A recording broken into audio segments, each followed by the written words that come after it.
Thank you so much.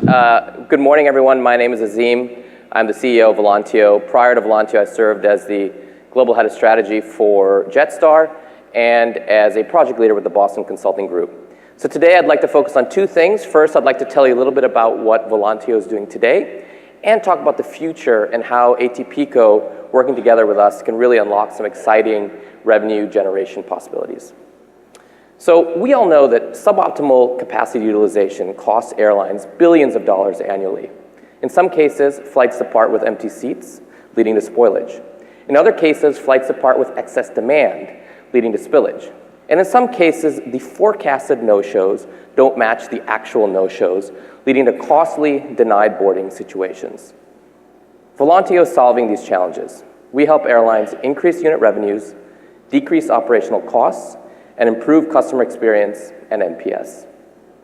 Again, we all know that the ideal aircraft would depart exactly 100% full in a revenue-maximized state every time. Your red squares here are your lower-yielding passengers, and the green ones are your higher-yielding last-minute passengers. Now, unfortunately, the ideal is often not the reality. Demand is volatile. Inventory is illiquid, so once you sell a seat at a low yield, you cannot repurchase and resell it at a higher yield. And inventory is perishable. So that obviously leads to suboptimal capacity utilization. Now, for the last 40 years, airlines have addressed these challenges by investing in increasingly sophisticated demand forecasting technologies. This approach, while effective, will never be 100% perfect. You see, Volantio believes that rather than trying to predict the future, what airlines need are better tools that help them to change the past.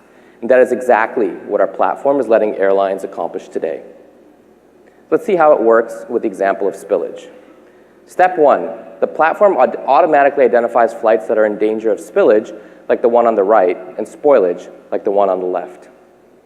Step two, we identify passengers on the full flights who may have some flexibility in their plans.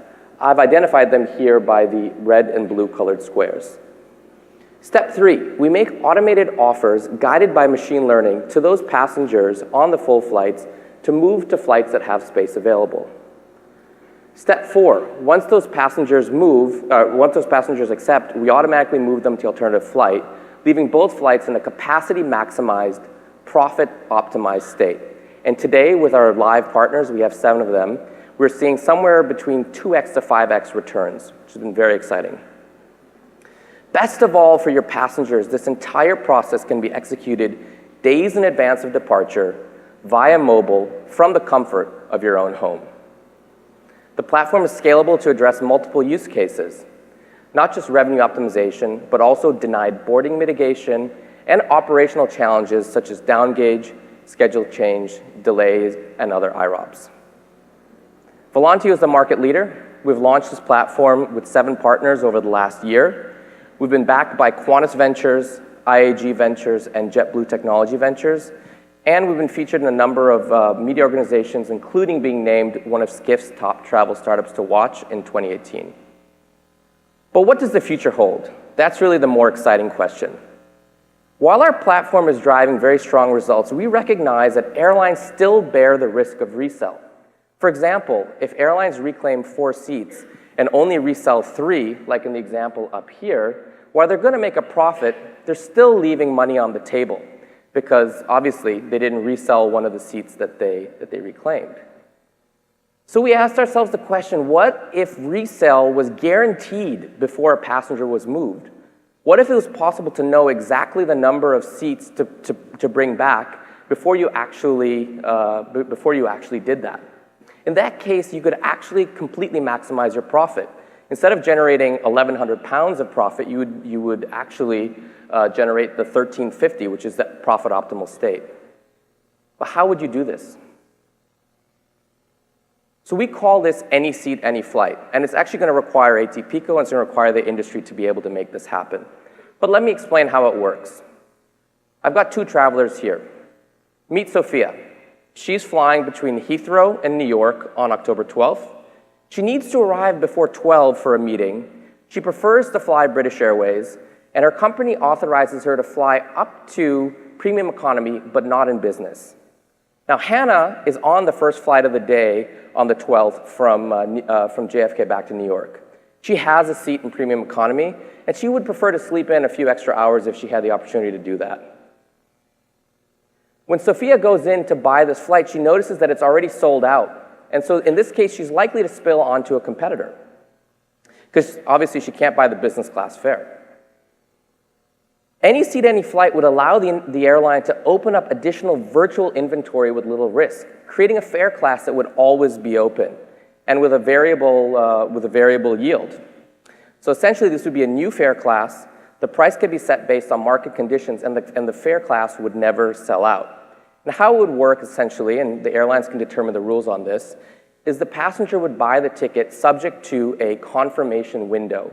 It could be set by the airline somewhere between 15 to 30 minutes, during which time our platform would go out and try to find one person, like Hannah, who wants to move from that flight to another flight. Again, communication here is going to be critical, and we've drafted a sample type of text here that could potentially work. As soon as Sophia books, two things would happen. An offer would go out to Hannah, and it might be a little bit hard to read it. This is similar to the offers that we currently send out today to customers, which give them an opportunity to select between various alternatives to move to other flights and to get a benefit for doing so. And obviously, Sophia would be notified that her reservation is pending. As soon as Hannah accepts, and again, this is the same flow that we already have working today, Sophia would be notified that she is confirmed on that flight. This leaves us in a profit-optimized and NPS-maximized situation. Hannah gets a £250 benefit for taking the later flight, and she's happier. Sophia gets to fly on the flight that she actually wanted. And best of all for the airline, they've made a £2,550 profit and made both partners better off. Now, collaborating together, we know that Volantio and ATPCO will benefit both airlines and travelers. For airlines, there'll be greater ability to deal with spikes in demand. The resale risk will be eliminated, and the profitability will be increased for the airline. And for travelers, again, this is about giving travelers what they want: more availability for schedule-conscious customers, and benefits for flexible passengers. So thank you very much. I'll be around again the rest of the day. Would love to talk to you a little bit more, and happy to answer any questions you have now. Thank you.